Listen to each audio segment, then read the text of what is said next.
Me llamo Margarita. Tengo 83 años. Alguien me dijo la semana pasada que parecía cansada. No lo dijo con maldad, solo una observación del tipo que la gente hace cuando cree que está siendo útil. Pero lo que realmente quería decir era, pareces vieja, y quizás lo parezco. Ya no me miro al espejo tan a menudo. No tiene mucho sentido. Pero esto es lo que quería decirle. Y no dije, no estoy cansada de envejecer. Estoy cansada de fingir que no lo estoy. He pasado décadas, más de la mitad de mi vida, interpretando una versión de mí misma que otras personas encontraban aceptable. Margarita la complaciente, Margarita la callada, la que asiente y sonríe y no arma alboroto. Y ahora, a los 83, finalmente me estoy dando cuenta de lo que eso me costó. Quiero contarte sobre 7 cosas que he dejado de hacer. No porque alguien me dijera que parara, no porque lo leyera en un libro o lo oyera en la televisión, sino porque seguir haciéndolas estaba matando algo en mí que ni siquiera sabía que seguía vivo. La primera ocurrió un martes. Lo recuerdo porque era día de recogida de basura y podía oír el camión subiendo por la calle con su chirrido, ese silbido hidráulico que hace cuando levanta los contenedores. Estaba sentada en mi mesa de la cocina, la misma mesa que Ricardo y yo compramos en 1965, la que tiene la quemadura de cigarrillo en el borde de cuando su hermano vino de visita. Y mi hija Linda estaba de pie junto al fregadero diciéndome lo que debería hacer. Necesitas reducirte, mamá. Esta casa es demasiado para ti. No estaba exactamente equivocada. La casa es demasiado, los canalones necesitan limpieza, el escalón de atrás se está empezando a pudrir. Hay una gotera en algún lugar del baño que puedo oír, pero no encontrar. Un goteo lento que se burla de mí en mitad de la noche. Pero es mi casa, lo único que queda que es enteramente mío. He estado mirando sitios, continuó Linda, mostrándome algo en su teléfono. Residencias de mayores, tienen actividades, comidas. No tendrías que preocuparte de nada. Me enseñó fotos, pasillos beige, ancianos sonrientes colocados alrededor de un piano, un comedor que parecía un restaurante de hotel, todas esas mesas idénticas con sus tristes jarrones pequeños, y lo sentí crecer en mí, lo mismo que he sentido 1000 veces antes, el impulso de decir, sí, suena bien, déjame pensarlo, el impulso de hacerla sentir escuchada, de evitar la incomodidad del desacuerdo.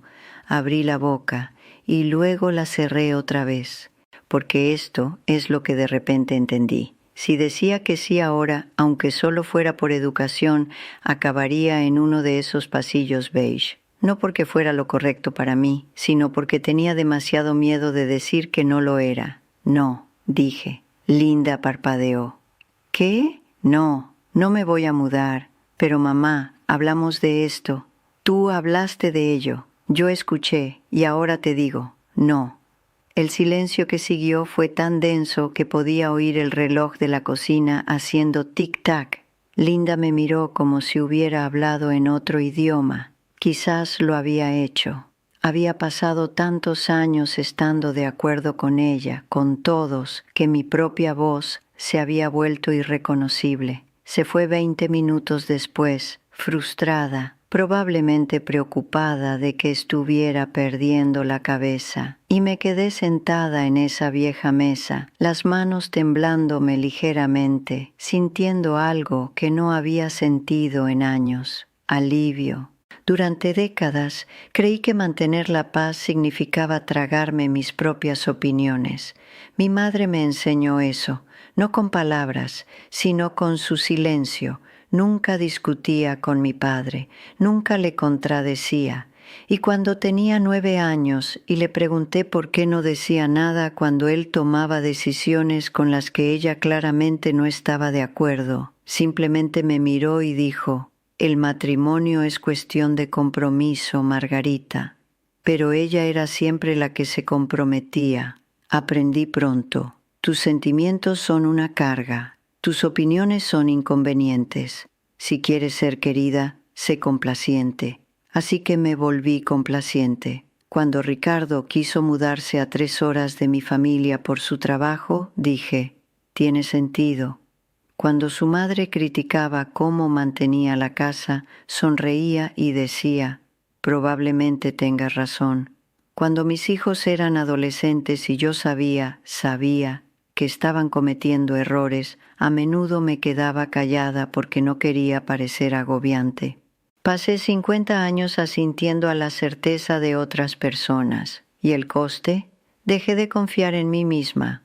Dejé de creer que mis pensamientos importaban. En algún momento del camino, olvidé que siquiera tenía pensamientos que no fueran solo ecos de lo que otra persona había dicho primero. Ese día con Linda no fue la primera vez que alguien me había dicho lo que debería hacer, pero fue la primera vez que había dicho que no sin disculparme por ello. Lo primero que necesitas dejar de hacer, lo que yo debería haber dejado hace décadas, es estar de acuerdo con la gente cuando realmente no lo estás, no para ser contraria, no para empezar peleas, sino porque tu voz importa, tus pensamientos, tus opiniones, tu experiencia vital importan. Y cada vez que te silencias solo para evitar la incomodidad, pierdes un pequeño trozo de quién eres. Ojalá hubiera aprendido esto a los 30. O a los 40, o incluso a los 60.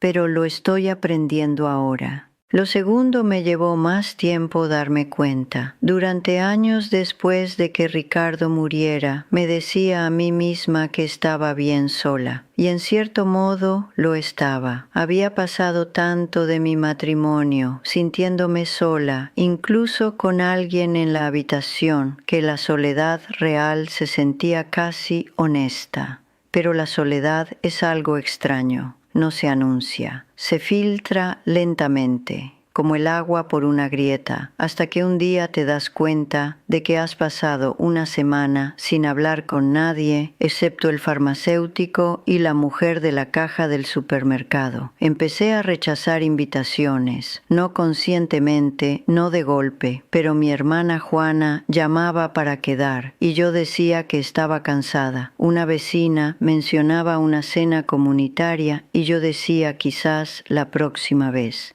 Emma de la calle de abajo saludaba desde su jardín y yo le devolvía el saludo, pero seguía caminando. Era más fácil, menos esfuerzo. No tenía que actuar ni fingir ni hacer conversación trivial para la que no tenía energía. Pero esto es lo que no me daba cuenta. No estaba protegiendo mi energía, la estaba gastando de todos modos, sola, en nada. El momento en que lo entendí fue tan pequeño que casi no lo registré. Estaba de pie en mi salón una tarde, mediados de septiembre, luz cálida entrando por la ventana, y el teléfono sonó. Juana, otra vez. Casi no contesté. Ya había decidido que estaba demasiado cansada para conversar, pero algo en mí dudó. Quizás fue como se veía la luz. O quizás fue el hecho de que había pasado toda la mañana completamente en silencio y mi propia voz en mi cabeza estaba empezando a sonar extraña. Contesté, Maggie, dijo, es la única persona que todavía me llama así. Voy a recogerte. Vamos a esa cafetería de la calle Mayor, la del café malo y la tarta excelente. Juana, no creo. Salgo en 10 minutos. Estate lista. Colgó antes de que pudiera negarme. ¿Y sabes qué? Fui. Porque era más fácil que discutir, lo cual es irónico considerando lo que acabo de contarte sobre decir que no. Nos sentamos en esa cafetería durante 2 horas. Hablamos de nada importante, sus nietos, el seto ridículo del vecino, el hecho de que la vieja máquina de coser de nuestra madre todavía estaba en el sótano de Juana y ninguna de las dos sabía qué hacer con ella. Cuando llegué a casa esa tarde me sentía más ligera, no feliz exactamente, solo menos pesada. No me había dado cuenta de cuánto peso lleva el silencio. El aislamiento es diferente de la soledad elegida. La soledad elegida es una decisión. El aislamiento es lo que pasa cuando dejas de tomar decisiones del todo. Me había convencido a mí misma de que retirarme era autopreservación, que era demasiado vieja para molestarme con el esfuerzo de conectar, que la gente era demasiado problemática, demasiado agotadora, demasiado complicada. Pero la gente también es lo que nos hace humanos. Pienso en mi madre otra vez. Después de que mi padre muriera, dejó de ir a la iglesia. Dejó de visitar a sus amigas, decía que prefería su propia compañía, y quizás era así, pero la vi encogerse en esos últimos años, volviéndose más pequeña y más callada y más invisible, hasta que apenas estaba ahí. No voy a hacer eso. Lo segundo que dejé de hacer fue aislarme, porque parecía más fácil que tender la mano. No es más fácil, solo lo parece al principio. Lo que realmente es erosión lenta. Pierdes un poco de conexión aquí, un poco de calidez allí, hasta que estás de pie en tu salón a las 3 de la tarde, dándote cuenta de que no has hablado en voz alta en días. Desde esa tarde con Juana me he obligado a decir que sí más a menudo, no a todo. Todavía se me permite estar cansada, pero a lo suficiente, a las cosas que me recuerdan que todavía soy parte de algo más grande que esta casa silenciosa y mis propios pensamientos. Sara, mi vecina de 2 casas más abajo, me preguntó si podía acompañar a su hija Emma a casa desde el colegio a veces, algo pequeño, pero me hacía salir, me hacía hablar, me hacía parte del ritmo diario de alguien otra vez. No necesitas una multitud, solo necesitas conexión, aunque sea poca. Lo tercero que dejé de hacer casi me mata antes de que notara que lo estaba haciendo. Tenía 74 años cuando me caí. Era diciembre. Frío, el tipo de frío que te hace doler los huesos antes siquiera de salir. Había estado intentando colgar la corona de Navidad en la puerta de entrada. La misma corona que había colgado cada año durante 40 años. Y resbalé en una placa de hielo que no vi. No me rompí nada, gracias a Dios, pero me quedé allí tumbada en el escalón de la entrada, aturdida, mirando al cielo gris, y no podía levantarme, no porque estuviera herida, porque estaba avergonzada. ¿Y si alguien me había visto? Conseguí rodar sobre un costado, luego arrastrarme hasta la barandilla y levantarme. Las manos me temblaban, la cadera me dolía. Pero colgué esa corona y entré y no se lo dije a nadie. 2 días después, la cadera todavía me dolía. Lo ignoré. Una semana después, apenas podía caminar sin cojear. Lo seguí ignorando. Hizo falta que Linda lo notara durante una visita. «Mamá, ¿por qué caminas así?», antes de que finalmente admitiera que me había caído. «¿Por qué no me lo dijiste?», preguntó, genuinamente desconcertada, porque no quería que pensara que era débil, porque no quería ser el tipo de anciana que no puede colgar una corona. Porque admitir que necesitaba ayuda se sentía como admitir que estaba fallando. He pasado toda mi vida empujando a través de las cosas, cansancio, dolor, tristeza. La creencia siempre fue, si puedes hacerlo tú misma, deberías. Pedir ayuda es debilidad. Admitir que no puedes manejar algo es derrota. Pero aquí está la verdad que finalmente estoy aprendiendo. Ignorar tus límites no te hace fuerte, te hace imprudente. Podría haberme roto la cadera ese día, podría haber estado tumbada allí durante horas, podría haber creado un problema mucho peor que la pequeña indignidad de pedirle a mi vecina que me ayudara con la corona. Lo tercero que dejé de hacer fue fingir que no tengo límites. Tengo 83 años. Mi cuerpo no es lo que era.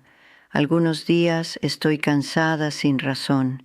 Algunos días levantar una bolsa de la compra se siente como levantar una roca. Y eso está bien. tiene que estar bien, porque la alternativa, empujar hasta que algo se rompa, no es fortaleza, es terquedad disfrazada de orgullo. Todavía estoy resolviendo esto. Es más difícil que los otros, de alguna manera. Decir no a la gente es una cosa. Decirte no a ti misma, a tus propias expectativas, es otra. Pero estoy aprendiendo. La semana pasada, Sara se ofreció a meterme la compra.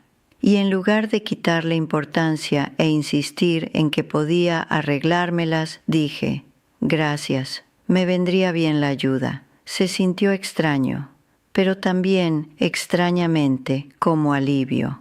Lo cuarto que dejé de hacer me vino un domingo por la mañana. Estaba sentada en mi dormitorio, el lado de la cama de Ricardo todavía hecho, como ha estado durante 8 años, y estaba mirando una fotografía. Era de 1987, un picnic familiar, el brazo de Ricardo alrededor de mi hombro, los 5 niños esparcidos en una manta, el perro de alguien en la foto que ni siquiera recuerdo que tuviéramos.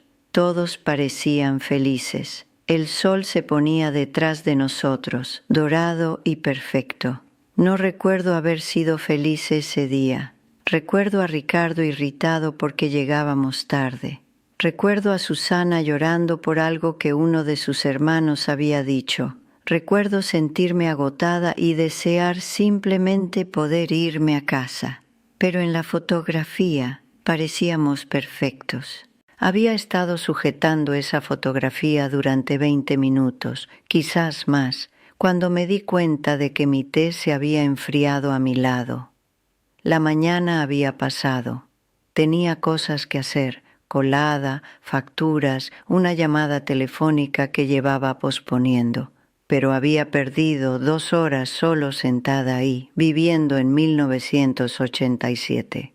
No era la primera vez. Algunos días paso más tiempo en el pasado de lo que paso en el presente. Empiezo a pensar en un recuerdo y lleva a otro, y a otro, hasta que estoy tan metida en lo que fue que me olvido de lo que es.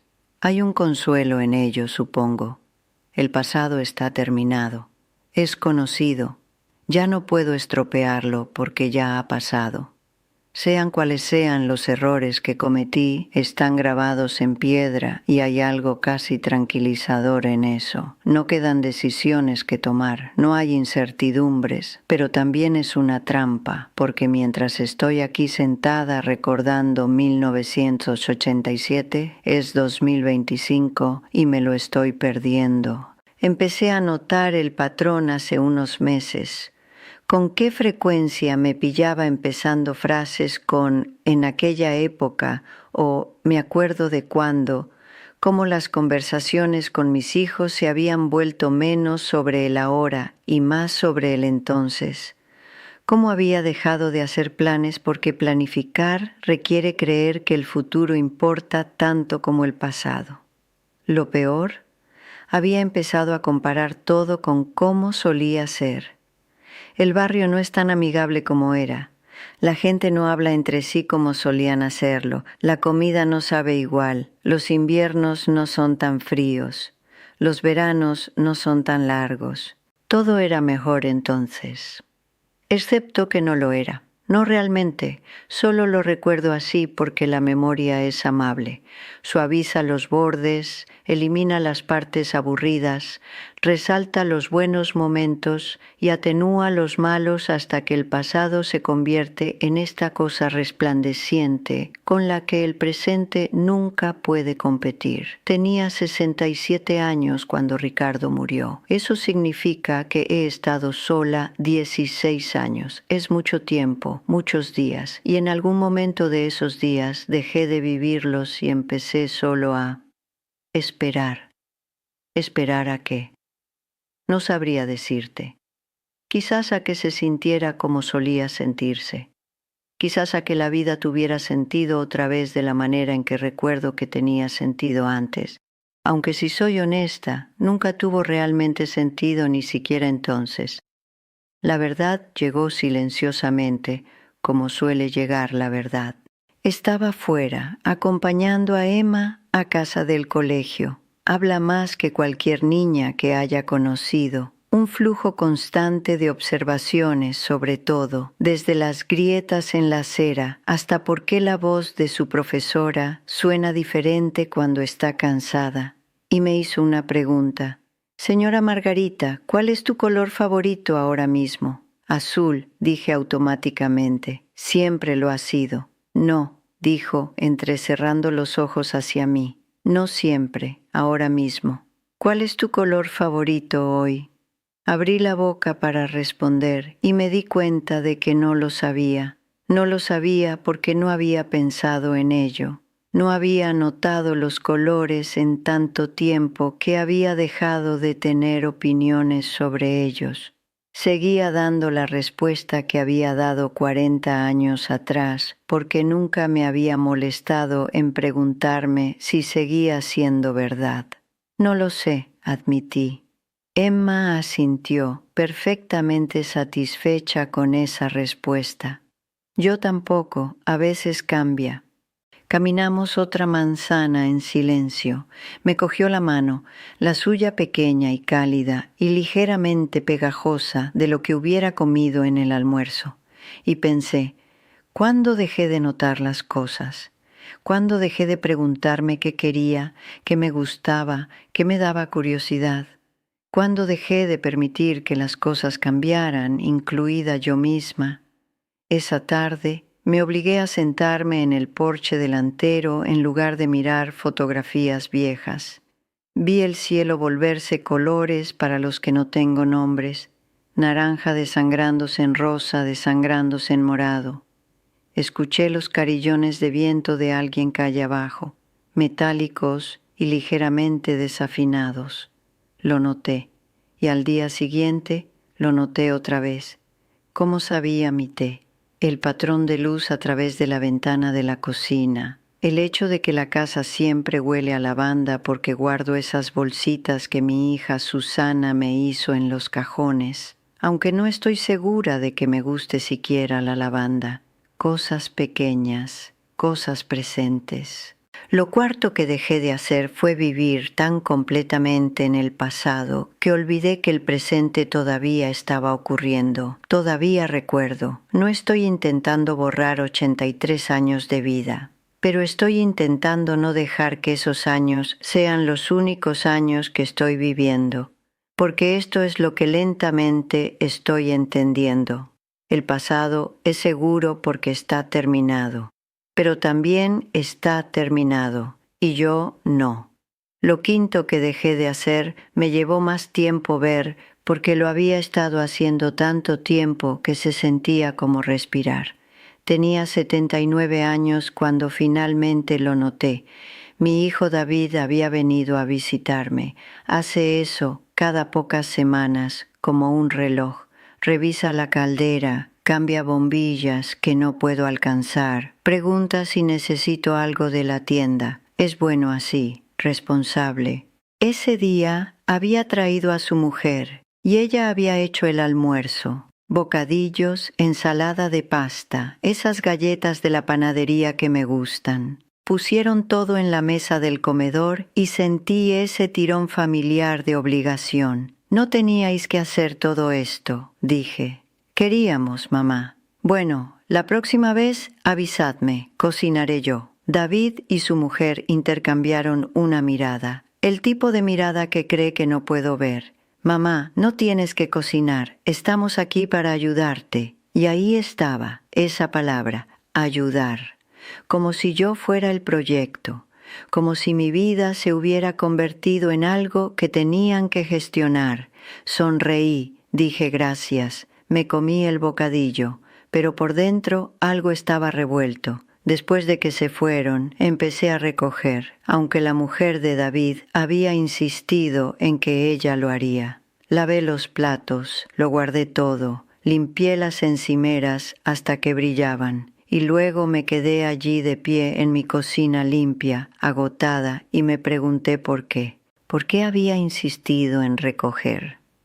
¿Por qué había ofrecido cocinar la próxima vez cuando el pensamiento de cocinar para 4 personas me cansa antes siquiera de empezar? porque en algún momento del camino había aprendido que mi valor se medía por lo que podía hacer por otras personas. Si no era útil, no era necesaria. Si no era necesaria, no importaba. Esto no empezó recientemente. Empezó cuando era joven. Mi madre medía el amor en suelos limpios y comidas calientes. Mi padre mostraba afecto arreglando cosas, grifos rotos, bisagras sueltas, problemas que podían resolverse con herramientas y silencio. Aprendí que el amor era práctico, que cuidar significaba hacer. Así que cuando me casé hice, cociné y limpié y crié 5 hijos y trabajé a tiempo parcial y me aseguré de que Ricardo tuviera camisas limpias y las facturas se pagaran a tiempo y nadie tuviera que preocuparse nunca de si la casa funcionaba bien. Y funcionó. Durante mucho tiempo funcionó. Pero en algún momento de todo ese hacer, dejé de preguntarme qué quería yo. ¿Qué necesitaba? ¿Qué me haría feliz a mí en lugar de solo útil? Recuerdo cuando Miguel, mi hijo mediano, tenía 16 años. Se había metido en algún problema en el colegio. Nada serio, solo estupidez de adolescente, y Ricardo quería castigarlo severamente, dejarlo sin salir durante meses. Yo pensaba que era demasiado duro, pero no dije nada, porque mantener la paz era más importante que mi opinión, porque había aprendido que mi trabajo era suavizar las cosas, asegurarme de que todos los demás estuvieran contentos, aunque significara tragarme mis propios sentimientos. Miguel quedó castigado, apenas nos habló durante semanas. Y yo vi cómo pasaba sin decir nada, porque me había entrenado a mí misma para creer que mi papel era apoyo, no voz. Hice eso durante años, décadas. Poner a todos primero, Ricardo, los niños, la madre de Ricardo cuando enfermó, mi propia madre después de que mi padre muriera, siempre las necesidades de otra persona antes que las mías. Y aquí está lo terrible, ellos me dejaron, no cruelmente, no intencionadamente, pero cuando te haces lo suficientemente pequeña, la gente empieza a creer que ese es tu tamaño real. Dejan de preguntar qué quieres porque nunca has pedido nada. Dejan de considerar tus necesidades porque has dejado claro que sus necesidades van primero. Y finalmente desapareces, no físicamente, pero en todas las formas que importan. Tenía 79 años cuando me di cuenta de que había pasado 60 años haciéndome más pequeña para que otras personas pudieran sentirse más grandes. El punto de ruptura vino durante la Navidad. Linda llamó para decirme que había invitado a todos a su casa para la cena. Es demasiado para ti, mamá. Yo me encargo este año. Yo había organizado la Navidad durante 53 años. 53 años de cocinar y limpiar y poner la mesa y asegurarme de que los platos favoritos de todos estuvieran ahí y quedarme despierta hasta medianoche recogiendo después mientras todos los demás se iban a casa. Era demasiado. Tenía razón, pero no preguntó si yo quería parar. Simplemente decidió y yo dije, está bien, gracias. Después de colgar, lloré, no porque quisiera organizar la Navidad, realmente no quería, sino porque nadie había preguntado, porque mis hijos habían aprendido de verme que mis preferencias no necesitaban ser consideradas, porque yo les había enseñado eso. Lo quinto que dejé de hacer fue sacrificarme para mantener a todos los demás cómodos. Es lo más difícil, porque se siente egoísta, porque me criaron para creer que las mujeres, especialmente las madres, existen para servir. Pero tengo 83 años y estoy cansada. No cansada de vivir para todos menos para mí misma. Así que estoy practicando cosas pequeñas. Cuando Sara pregunta si puedo cuidar a Emma y estoy agotada, digo, hoy no. Cuando Linda sugiere algo que no quiero hacer, digo, preferiría no hacerlo. Cuando David intenta hacerse cargo de algo que todavía puedo manejar, digo, yo me encargo. Se siente mal cada vez, como si estuviera siendo desagradecida, difícil, egoísta. Pero estoy aprendiendo que cuidar de mí misma no es egoísta, es necesario, porque si no lo hago yo, nadie más lo hará. Lo sexto me vino un jueves. Estaba intentando mover una caja de libros viejos del cuarto de invitados. Había decidido finalmente limpiarlo después de años de simplemente cerrar la puerta y fingir que el desorden no existía, y la caja era más pesada de lo que esperaba. Debería haber pedido ayuda, debería haber llamado a David o incluso a Sara de al lado, pero no lo hice, porque pedir ayuda se sentía como admitir la derrota. Así que la levanté yo misma. La llevé hasta la mitad del pasillo antes de que la espalda se me bloqueara. Un dolor agudo eléctrico que me hizo jadear y soltar la caja. Libros por todas partes. Yo de pie allí, paralizada, con miedo de moverme porque sabía que si me movía mal, empeoraría. Me llevó 15 minutos llegar al sofá, otros 30 antes de que el dolor se atenuara lo suficiente como para pensar con claridad. No llamé a nadie, no se lo dije a nadie, solo me senté allí, furiosa conmigo misma, no por hacerme daño en la espalda, por ser lo suficientemente estúpida como para pensar que todavía podía hacer todo lo que solía hacer. Siempre he sido fuerte, no físicamente necesariamente, pero capaz, el tipo de persona que maneja las cosas, que no se queja, que empuja adelante. Cuando Ricardo estaba enfermo, realmente enfermo, esos últimos 6 meses, le cuidé yo sola. Le bañaba, le cambiaba, me sentaba con él durante las noches cuando no podía dormir. La enfermera del hospicio ofrecía más ayuda, pero yo decía que no. Quería hacerlo yo misma. Necesitaba demostrar que podía. ¿Pero qué estaba demostrando? ¿Y a quién? ¿Que le quería? Ya lo sabía. Que era fuerte. Ya había criado 5 hijos y trabajado y mantenido una casa funcionando durante 50 años. Lo que realmente estaba demostrando era que no podía admitir cuando algo era demasiado. Lo sexto que dejé de hacer fue fingir que no tengo límites. Mi cuerpo tiene 83 años. Eso no es un juicio. Es un hecho. Algunos días me despierto y todo funciona bien. Otros días mis rodillas discuten conmigo sobre las escaleras. Mis manos no agarran como solían. Me canso a media tarde sin razón alguna, y eso está permitido. Se me permite estar cansada. Se me permite necesitar ayuda. Se me permite decir, esto es muy pesado, o hoy no puedo, o te importaría. Me ha llevado 8 décadas aprender que pedir ayuda no es debilidad, es honestidad. Después del incidente con la caja, llamé a David, le conté lo que había pasado, y en lugar de la reprimenda que esperaba, simplemente dijo, «Mamá, ¿por qué no me llamaste directamente? No quería molestarte. No es una molestia, es una caja». Vino ese fin de semana, movió todo lo que necesitaba mover. Y le dejé. Se sintió extraño, pero también como alivio.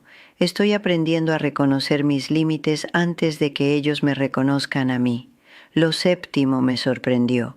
No pensé que importaría ya. No pensé que fuera algo sobre lo que la gente de mi edad se supone que piensa, pero sí importa, y lo hacemos. Estoy hablando de intimidad.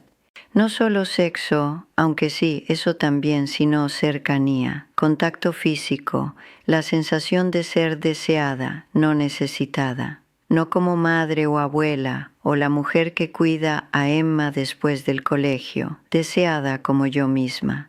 Ricardo lleva muerto 8 años, y durante los primeros años después de que muriera no pensaba en ello. Estaba de luto, luego ajustándome, luego solo, existiendo, pero en algún momento, alrededor del año 5, empecé a notar la ausencia. no de Ricardo específicamente. Habíamos dejado de ser íntimos mucho antes de que enfermara. En algún momento de nuestros 50, quizás antes, simplemente paramos, y ninguno de los dos habló de ello. Se sentía más fácil no hacerlo, pero echaba de menos el contacto físico, el peso de la mano de alguien en mi hombro, el calor de sentarse cerca de alguien, que te abracen. Me sentía ridícula admitiéndolo, incluso a mí misma. Tengo 83 años. ¿No se supone que ya he pasado de todo eso?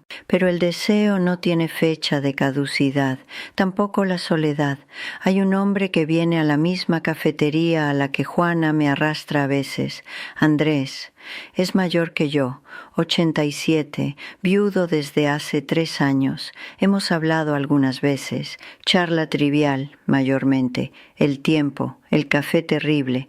El mes pasado me preguntó si me gustaría cenar algún día. Casi dije que no, porque ¿qué pensaría la gente? ¿Qué pensarían mis hijos? Porque me sentía avergonzada, como si fuera demasiado vieja para ser deseada de esa manera. Porque alguna parte de mí creía que a mi edad debería contentarme con los recuerdos. Pero dije que sí. Cenamos, hablamos, y cuando me acompañó hasta mi coche y me tocó el brazo, solo un toque ligero, su mano en mi manga, sentí algo que no había sentido en años, viva, no como la madre de alguien, no como una viuda, solo como Margarita. No sé qué saldrá de ello, quizás nada, quizás algo, pero no voy a cerrar esa puerta solo porque la sociedad piense que debería. Lo séptimo que dejé de hacer fue creer que la intimidad, el afecto, el deseo, que esas cosas ya no son para mí solo porque soy vieja. Lo son. Todavía estoy aquí, todavía viviendo, todavía se me permite querer cosas.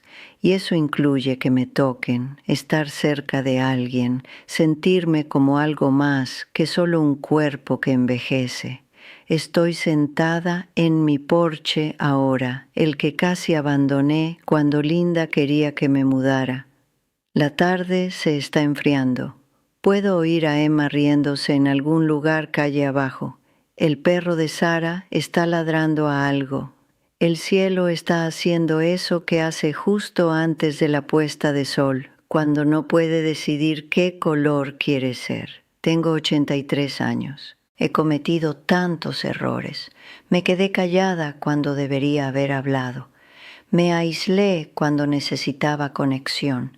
Empujé mi cuerpo más allá de lo que podía manejar. Viví en el pasado en lugar del presente.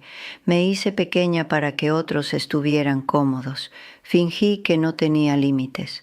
Me convencí de que era demasiado vieja para querer ciertas cosas, pero todavía estoy aquí. Y estoy aprendiendo que nunca es demasiado tarde para dejar de hacer las cosas que te hacen más pequeña.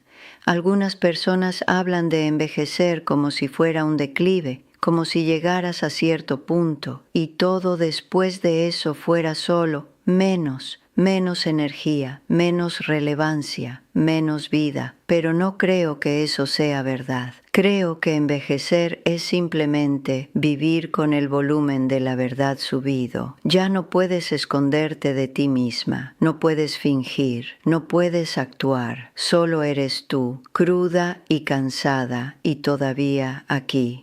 Y si tienes suerte, si estás prestando atención, empiezas a ver que todas las cosas que pensabas que importaban no importan, y todas las cosas que ignoraste realmente sí. Tu voz importa, la conexión importa, tus límites importan, el presente importa, tus necesidades importan, tu cuerpo importa, tus deseos importan, todo ello todavía.